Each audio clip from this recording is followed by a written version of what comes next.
എങ്ങോട്ട്? തമിഴ്നാട്ടിലേക്ക്. അവിടെയുള്ള നമ്മുടെ മെന്റൽ അസൈലത്തിലായിരിക്കണം ഇനി അങ്ങോട്ടുള്ള ശരവണന്റെ ജീവിതം. ഭ്രാന്തുള്ള ഒരാൾ പറയുന്നത് സമൂഹത്തിൽ എന്തുമാത്രം വില കിട്ടുമെന്ന് ഞാൻ പറയാതെ നിനക്കറിയാലോ. നാളെ അവൻ നിന്നെക്കുറിച്ച് പറഞ്ഞാൽ പോലും ആരും വിശ്വസിക്കാൻ പോകുന്നില്ല. മെന്റൽ അസൈലത്തിൽ അവനെ എത്തിക്കണം. എത്തിക്കാൻ പറ്റിയാൽ നമ്മൾ രക്ഷപ്പെട്ടു. അതൊരു ഐഡിയ. അമ്മ ഫോൺ വെച്ചു. എങ്ങനെ ഇത് നടപ്പാക്കണമെന്ന് ഞാൻ ഒന്ന് ആലോചിക്കട്ടെ. കുഴപ്പമൊന്നും കാണിക്കരുത്. ബുദ്ധിപരമായിട്ടായിരിക്കണം നീങ്ങേണ്ടത്. നോക്കാം. എന്റെ കഴിവിന്റെ പരമാവധി ശ്രമിക്കാം.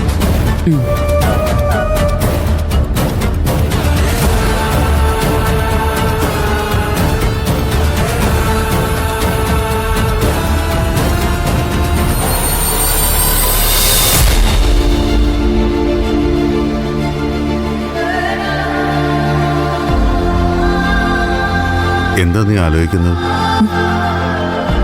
ഞാൻ ദേവികയെ കുറിച്ച് ചിന്തിച്ചതാ. ഇന്നാലും ആശുപത്രിയിൽ വെച്ച് ദേവിക നമ്മളോട് അങ്ങനെ പെരുമാറിയല്ലോ. നമ്മളെ കണ്ടപ്പോ സംസാരിക്കാൻ പോലും ദേവിക കൂട്ടാക്കിയില്ല.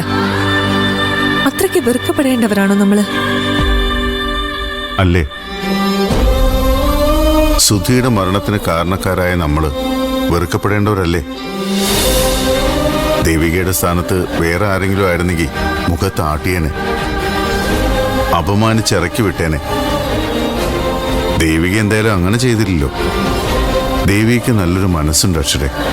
അതുകൊണ്ടല്ലേ സിദ്ധുവിന്റെ അച്ഛനെ നോക്കാൻ വേണ്ടി ആശുപത്രി വന്ന് നിൽക്കുന്നത്. നമ്മളാണെങ്കിൽ അങ്ങനെ ചെയ്യോ? അത് ശരിയാ. ഞാനാണെങ്കിൽ പോലും അങ്ങനെ ചെയ്യില്ല.